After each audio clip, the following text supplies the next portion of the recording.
Magandang araw mga kabayan, may panibagong topic na naman tayo for today's video. Pero bago tayo magpatuloy, hiling ko lang na like and follow nyo ako at subscribe para updated kayo every time meron tayong panibagong upload. Ako si Philippine Vision TV, nagbabahagi ng totoong kwento. Salamat. Nakakabinging katahimikan. Ito ang sagot ni Duterte sa samot-saring isyong ibinabato sa kanya, lalo na ngayon ang kanyang BFF na si Michael Yaang ang napag-alamang utak sa likod ng malaking sindikato ng droga at illegal na pogo sa bansa. Sa hearing sa Senado, isa na naman personalidad ang naungkat, si Hongjiang, na walang iba pala kundi kapatid ni Michael Yang. Sa Senate hearing kahapon ukol sa mga illegal na pogo, ilang beses lumutang ang pangalan ni Michael Yang, dating Presidential Economic Advisor na minsang iniugnay sa binansagang Pharmaly Scandal. Konektado umano kasi si Yang sa isang Gerald Cruz ayon kay Senadora Risa Hontiveros. Incorporator umano si Cruz ng Brickhearts Technologies, isang pogong nag-ooperate dati sa Cavite pero kanselado na ngayon ang lisensya. Ilang dokumento naman ng Brickhearts ang natagpuan sa ni-raid na pogo sa Bamban, Tarlac. Sa 7 incorporators, 4 ay mula sa Davao. Pero ang talagang interest ko dito ay si itong taong Gerald T. Cruz. He is also connected to Pharmaly. Kasama si Huang Tzuyen na sangkot sa isang malaking money laundering case sa Taiwan. At kasama si Alan Lim. Si Alan Lim ay si Lin Wei Song. Konektado sa usapin din na link din sa pag-aangkat ng shabu sa bansa. Have these connections been noted by PAGCOR?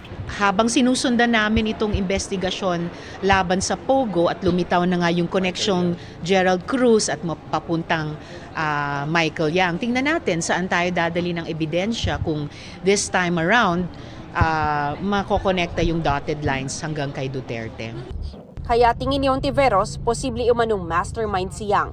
Possibly, kasi ang laki ng papel na ginampanan niya dun sa Pharmaly scam. At kung parehong Pharmaly group ay nandito rin pala sa pogo, so posible, malaki din ang papel niya dito. At ito nga ang video, panoorin hanggang dulo.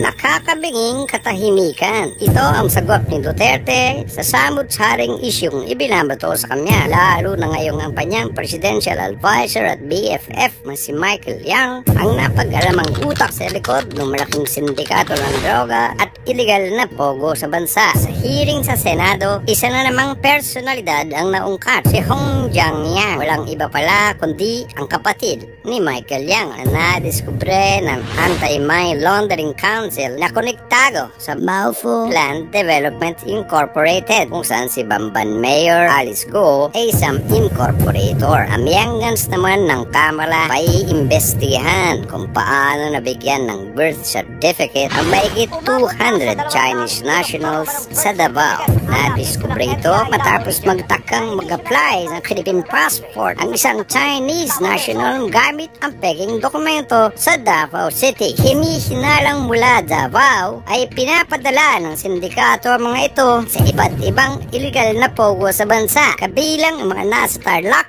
at Pampanga na pinapatakbo ng grupo ni Alice Go at Harry Roque. Ang tanong, kailan pa ito nangyayari? Ilang libong inchik na ang illegal na nakapasok sa bansa? At bakit nila napiling pumasok sa Davao? Ang balwarte ni Duterte, kagagawan na naman ba ito ng kanyang kanang kamay na si Michael Yang? Tiyak, kibit balikat na naman ang sagot dito ni Duterte. Tulad ng kanyang reframikan sa kabila ng patong-patong na aligasyon laban sa kanyang sanggang dikit na kaibigan na si Michael Yang. Nagtataka lang ang taong bayan, bakit ang dating matabil ang bilang si Duterte tahimik at tameme ngayon?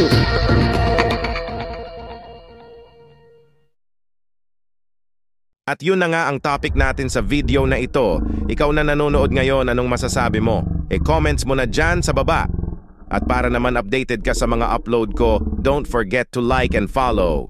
Hanggang dito na lang. Ako si Philippine Vision TV, nagbabalita mula sa Pilipinas. Thank you.